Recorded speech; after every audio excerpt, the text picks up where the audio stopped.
എൻ്റെ കർത്താവേ, നിൻ്റെ ഉന്നതമായ നാമത്തെ സ്വസ്ഥം ചെയ്യുന്നു. എൻ്റെ കർത്താവേ, നിൻ്റെ വിശുദ്ധ പൗരോഹിത്യത്തെ മഹത്വപ്പെടുത്തണമേ.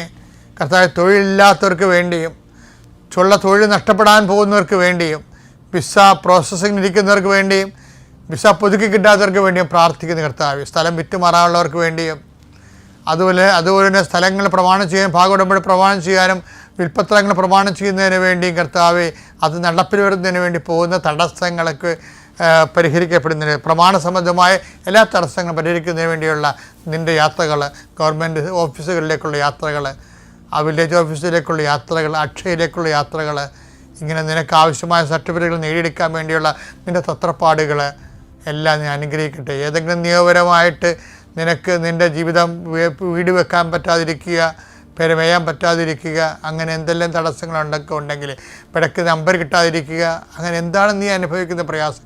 ചില സാധനങ്ങൾ കയ്യിൽ നിന്ന് പോയിട്ട് കാണാനില്ല, ഇവിടെ വെച്ചെന്നറിയാൻ പാടില്ലാത്ത രീതിയിൽ വിഷമിച്ച് നടക്കുന്ന വ്യക്തിയാകാൻ നീ. ചിലപ്പോൾ കൈ കഴിഞ്ഞ് വിട്ടുപോയ പണം തിരികെ കിട്ടാൻ യാതൊരു മാർഗ്ഗമില്ലാത്തത്, അങ്ങനെയുള്ള സത്യങ്ങൾ മറ്റുള്ളവർ അറിഞ്ഞു കഴിഞ്ഞാൽ നിനക്ക് ഭീഷണിയായി തീരുമ്പോൾ നീ വിറങ്ങലിച്ചിരിക്കുന്ന വ്യക്തിയാകാം. കർത്താവ് നിന്നെ ഈ നിമിഷം അനുഗ്രഹിക്കുന്നു. കർത്താവ് നിന്നെ സന്ധിക്കും. ദൈവത്തിൻ്റെ ദുരാമ നിനക്ക് യുക്തമായി പ്രവർത്തിക്കാൻ ആ സമയത്ത് നിങ്ങൾ എന്താണ് പറയേണ്ടതെന്ന് ആ സമയത്ത് അറിവ് നൽകുന്ന ചെയ്ത കർത്താവിൻ്റെ അഭിഷേക ശക്തി ആ തക്ക സമയത്ത് നിന്നെ സഹായിക്കട്ടെ. നിത്യപിതാപുത്രനും പരിശുദ്ധാത്മാവായ സർവേശ്വരായി നയിക്കുവാമേ.